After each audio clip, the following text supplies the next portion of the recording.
¿Qué tal? ¿Cómo le va? Buenas noches. Un gusto estar con usted. Bienvenido a Diálogos en Libertad. Y lo tenemos en línea al doctor Manuel Solanet, director de la Fundación Libertad y Progreso, con el que vamos a conversar sobre todos los temas que hacen hoy a la coyuntura nacional. Hola Manuel, ¿cómo estás? Buenas noches. Buenas noches, Rubén, ¿cómo anda? Bien. Yo diría que para comenzar, me gustaría que nos des una opinión tuya sobre esta gran coyuntura nacional. Digo gran porque ya es de un tamaño increíble lo que estamos viendo todos los argentinos hoy en día, ¿no? Escucho tu opinión.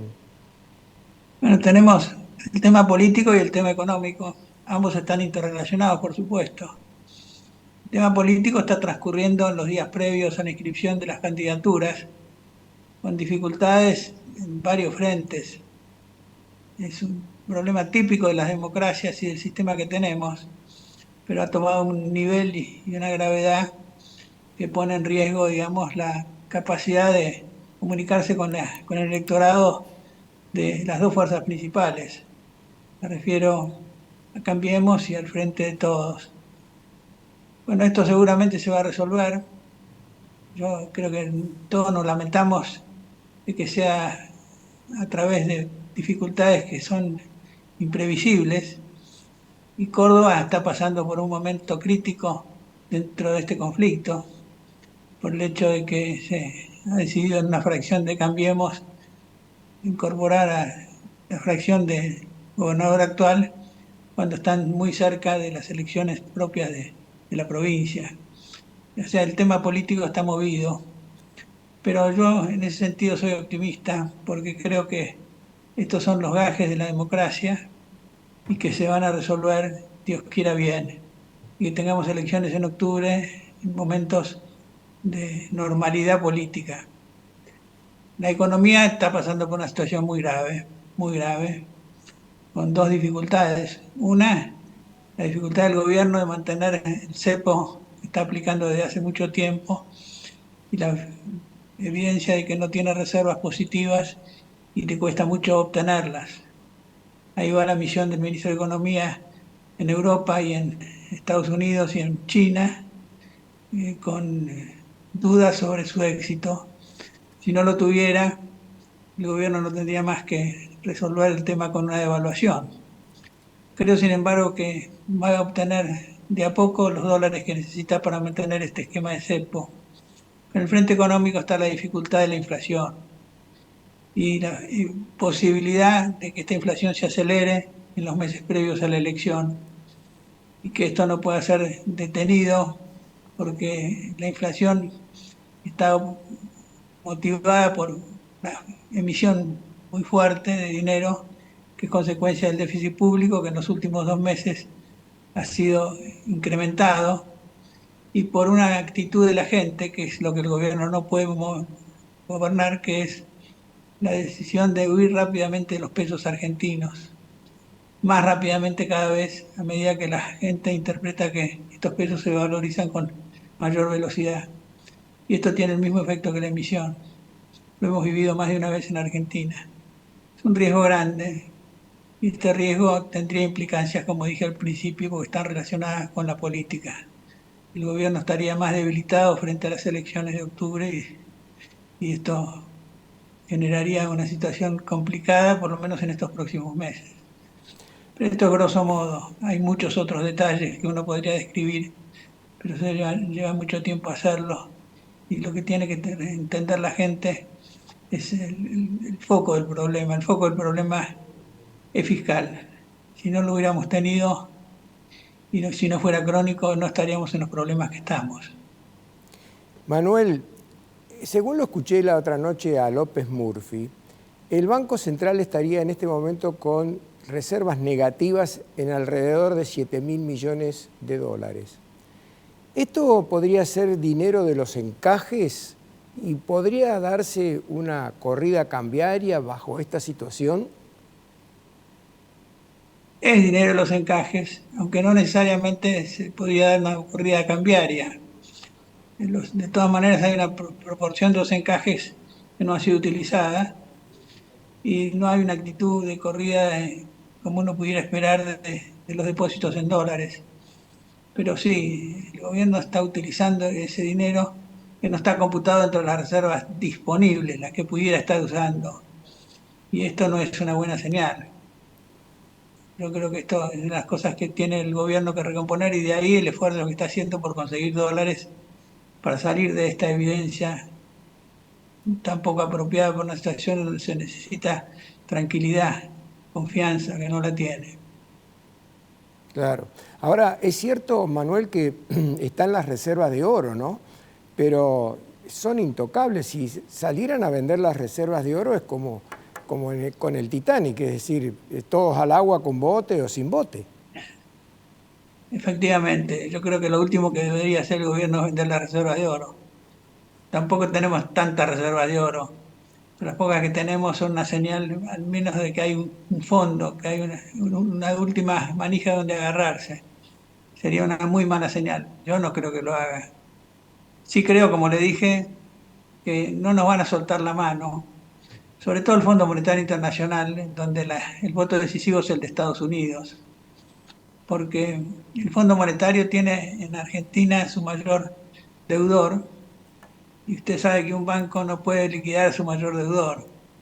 El fondo no es un banco, es una entidad multilateral internacional, pero tiene una responsabilidad, sobre todo los funcionarios que han actuado a lo largo de todos estos últimos años, saben que no pueden quedar tan mal de tener un país en default con ese organismo.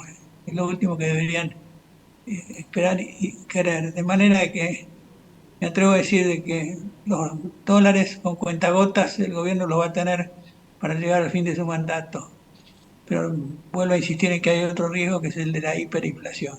Ojalá no nos lleguemos a probar.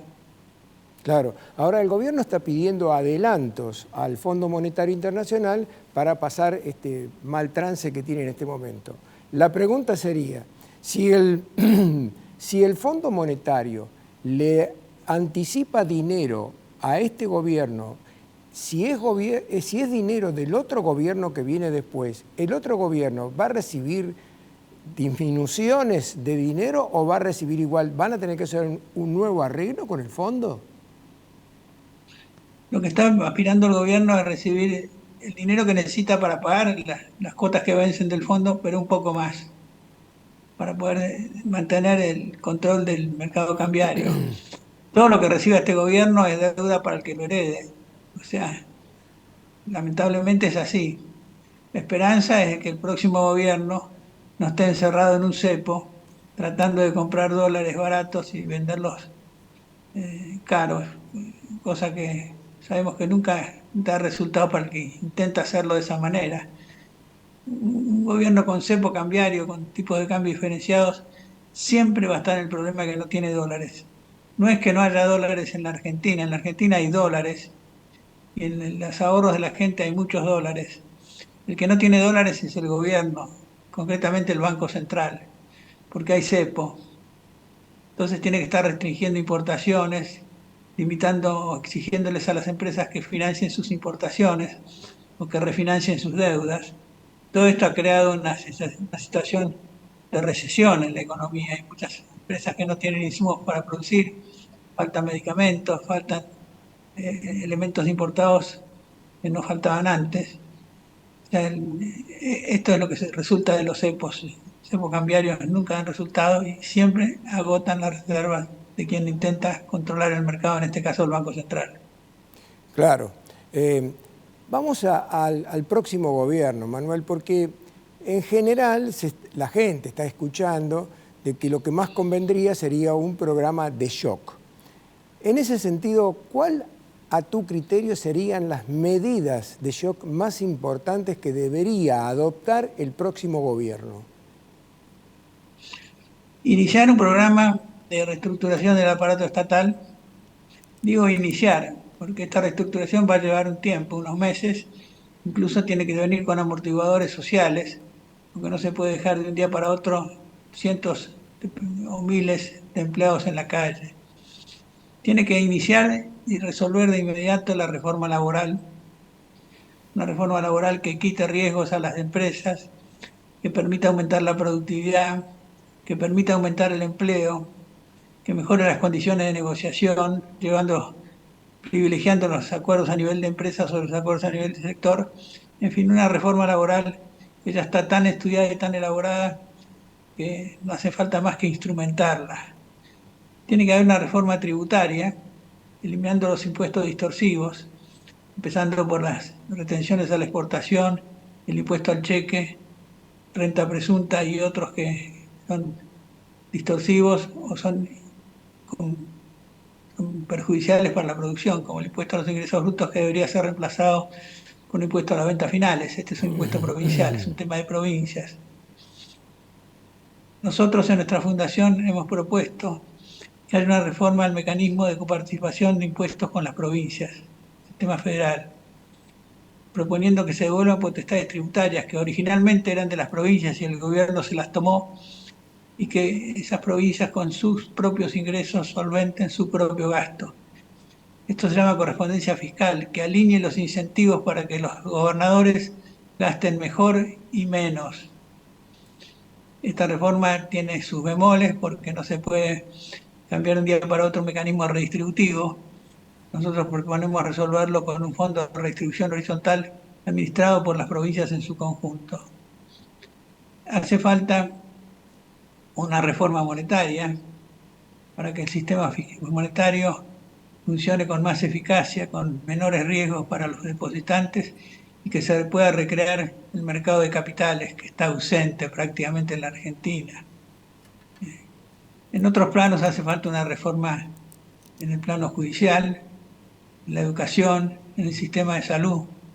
Hay un conjunto de reformas que nosotros hemos incorporado a un libro que estamos circulando entre los equipos técnicos de los distintos partidos políticos. Nosotros creemos que estas reformas son reformas estructurales de fondo, necesarias para equilibrar el fisco, porque no se puede sobrevivir, una nación no puede sobrevivir gastando más de lo que recauda, para recaudar mejor, para no entorpecer el funcionamiento del sector privado, para generar empleos y producción y sobre todo generar confianza. La confianza es el motor de una economía. Seguridad jurídica, seguridad económica, previsibilidad, estabilidad son los factores claves. Yo creo que hablar de tratamiento de shock o de gradualismo no tiene mucho sentido. Lo que hay que hacer es iniciarlas de inmediato y aquellas reformas que tienen consecuencias sociales, como por ejemplo la reducción de los planes sociales, la modificación del sistema previsional, iniciarlas, pero llevarlas gradualmente con contraprestaciones que las hagan asimilables por la sociedad, sobre todo por los que menos tienen. Y esto es, no hay que inventar la pólvora. Esto ya está escrito, nosotros lo hemos desarrollado, nos hemos encontrado que hoy en la oposición las distintas vertientes que confluyen a Cambiemos piensan básicamente lo mismo.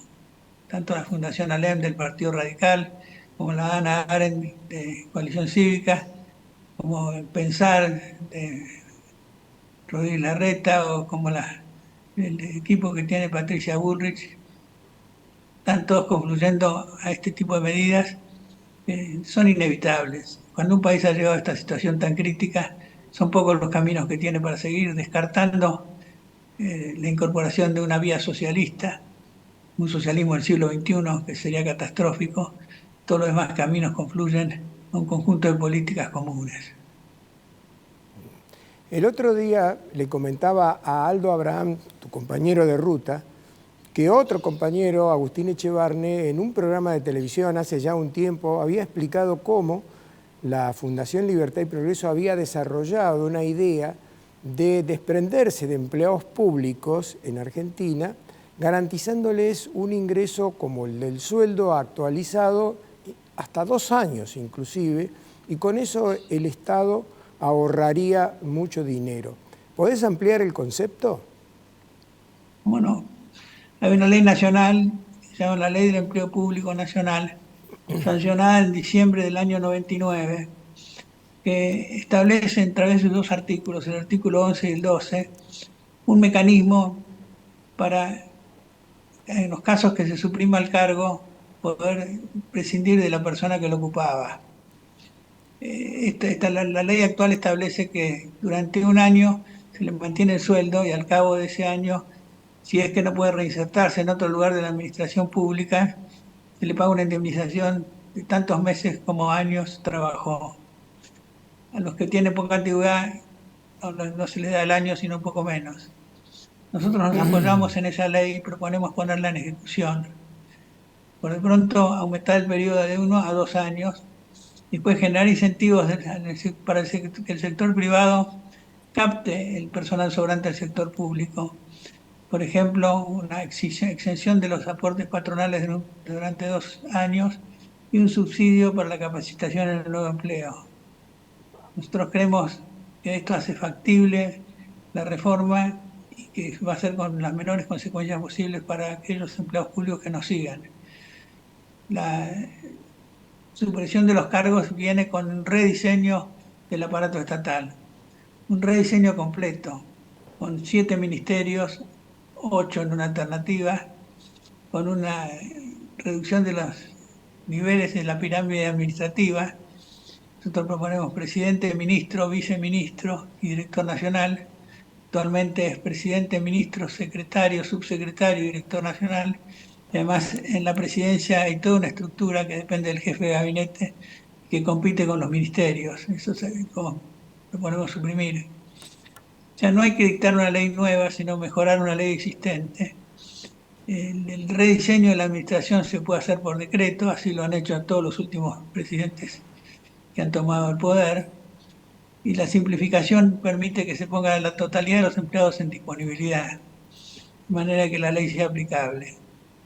Y esto se puede hacer durante un periodo, nosotros estimamos de 6 meses, para reencasillar completamente la actual estructura administrativa. Y esto permitiría tener un Estado mucho más simple, eficaz, no gordo sino fuerte, con mucho menos personas, pero mucho más eficacia y mucho menos costo.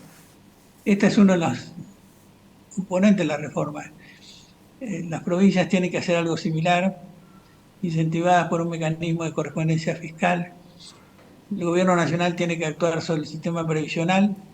Nosotros estamos proponiendo que aumente la edad de jubilación, primero equiparando mujeres y varones y luego aumentarlas en principio 3 años y luego gradualmente. Estamos proponiendo reducir los planes sociales a aquellos que realmente lo necesitan. Eso es importante porque hoy se ha extendido esto como un mecanismo de redistribución del ingreso que el Estado no puede solventar. Hay otras medidas de carácter de reestructuración detalladas, organismos que no tienen funciones y que existen porque no se los ha simplificado todavía en la estructura actual, etcétera, etcétera. Y hay todavía un espacio para reprivatizar empresas que se han estatizado y algunas empresas tienen que ser cerradas porque no prestan ninguna función, salvo generar costos para los contribuyentes. Es todo un combo de medidas que se van a solventar en buena parte por los edificios que quedan vacantes y por el ahorro que se va a generar. Usted sabe que detrás de cada empleo público hay una serie de costos que no solo son los costos del edificio, oficinas, sino todos los costos en que incumbe un empleado. De manera de que, habiendo a lo mejor un componente que a financiar al principio, las reformas estas se pagan solas y luego con creces porque logran reducciones que van a permitir en algún momento equilibrar las cuentas fiscales. Está bien. Ahora, cualquier gobierno que tome el poder va a tener que actualizar, por ejemplo, los precios de los servicios públicos. ¿Eso implicará más inflación? Y hay un periodo de normalización que va a ser duro, que hay que actualizar los precios relativos que han quedado retrasados, empezando por el dólar, continuando por las tarifas de servicios públicos. Este retraso es mayor en la zona metropolitana que en las provincias, que en el interior del país. Hay que hacerlo, eliminando el déficit de estas empresas que absorben una parte sustancial del déficit global. Esto hay que hacerlo inteligentemente, Si hay sectores de la población que no pueden soportarlos, hay que subsidiarlos, pero por el lado de la demanda, no de la oferta. Si no darle, por ejemplo, energía eléctrica barata a todos, sino generar un mecanismo para que aquellos que tienen menores consumos o que pueden certificar su indigencia tengan un subsidio. El transporte es otro caso, es más fácil de resolver por las tarjetas magnéticas que se utilizan actualmente, con las cuales se puede discriminar si es un estudiante, si es una persona sin recursos y así. O sea, hay mecanismos para también aquí amortiguarlas, pero hay que ajustar las tarifas. Los servicios públicos tienen que solventarse con sus ingresos, ahí no hay tutía. Claro, está bien. Te cambio de tema, Manuel.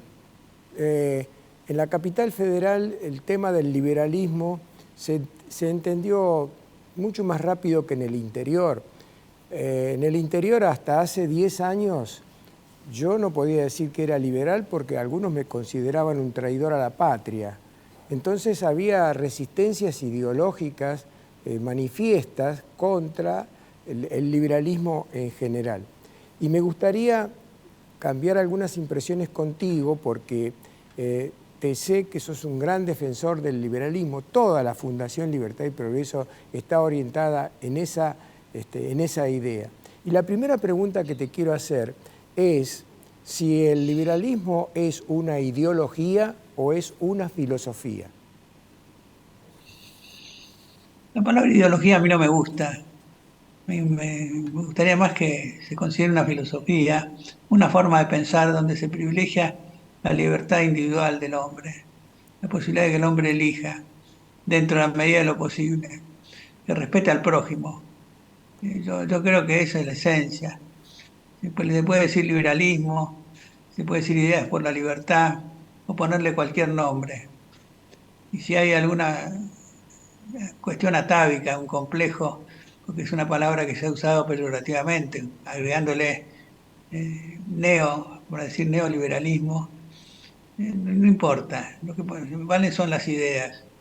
Y es cierto que hoy el país nuestro está comprendiendo en todos los niveles, incluso en los niveles intelectuales, en los universitarios, de que hay teorías que fracasan y teorías que son exitosas. Hay que ver el mundo sin que se utilice la palabra liberalismo, ¿no? Incluso en Estados Unidos el liberal es un progresista, es un hombre más de izquierda que el resto de la población. Este, lo que ha tenido vigencia y ha sido exitoso en el mundo es la economía de mercado. Es interferir al mínimo posible en las leyes económicas del mercado para que los países se desarrollen. Y hay que decir otra cosa importante. Los países más desarrollados son a su vez los que muestran no solo menor pobreza en absoluto, sino también en términos relativos, mejor distribución del ingreso. Porque hay también un tabú diciendo que el capitalismo, la economía de mercado, genera más ricos, pero también más pobres, o una diferencia mayor entre ricos y pobres. Esto no es así. Hay un ejemplo muy cercano que es Chile. Chile hizo una reforma, llamémosla liberal. La economía chilena creció notablemente, pero también mejoró la redistribución y mejoró también la movilidad social, medida a través de distintos coeficientes, como el coeficiente de Gini, porque hay también una teoría de que el modelo chileno fracasó porque generó más inequidad en los ingresos. Es al revés, generó más equidad. El fracaso es una cuestión muy compleja de analizar y estudiar, pero está dándose vuelta ya el problema en que en Chile significaron las rebeliones estudiantiles y las destrucciones de activos, de transporte, la quema de iglesias, todas esas cosas. La cuestión es que Chile nos pasó por encima, hay que decirlo en esos términos, aunque nos duela. Cuando nosotros teníamos un ingreso que duplicaba al chileno hace 40, 50 años, eso se dio vuelta ahora y el ingreso per cápita del chileno es mayor que el nuestro. ¿Por qué? Porque aplicó un modelo de libertad. Cuando digo modelo de libertad, no es una libertad a ultranza, es una libertad administrada en toda la medida de lo posible.